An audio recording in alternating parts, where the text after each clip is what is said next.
idol, gamit na nga pala natin yung Airwings jacket na binigay sa atin ng SEC. So, papasalamat pala ako sa SEC Cabanatuan tsaka SEC Caloocan main branch sa binigay niya sa akin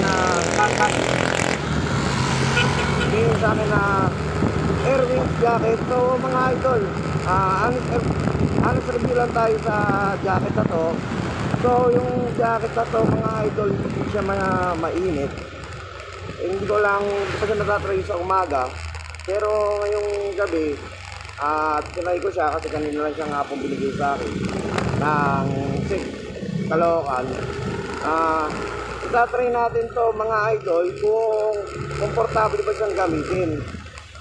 So mga idol, masasabi ko naman komportable naman gamitin itong Airwings jacket ng SEC. So good sa safety ka na mga idol dahil meron siyang mga pads para sa safety mo. Hindi pa siya ganong kainit suotin. Hindi ko lang sure sa umaga, pero mga idol, gabi ko siya ginamit. Medyo napakaganda rin siya, saka napaka-smooth siyang gamitin.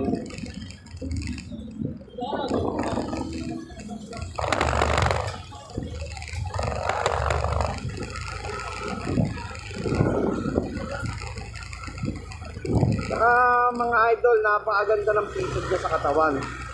Kung sa inyo mga idol, bibili kayo na mga jacket na pang ride, mag-i-invest kayo. So mga idol, marirecommend ko sa inyo, dala kayo sa SEC Auto Supply, hanapin nyo yung Airwings jacket mga idol. So napakaganda niya.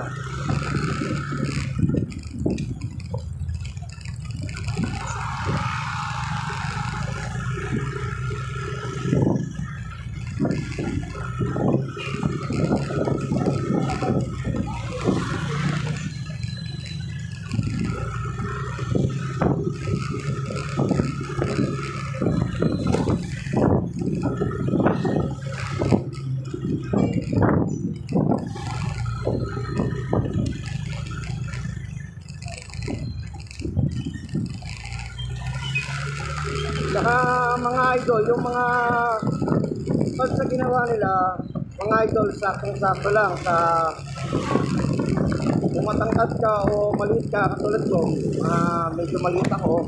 So napakaganda niya, saktong-sakto lang sa katawan ko yung mga pads.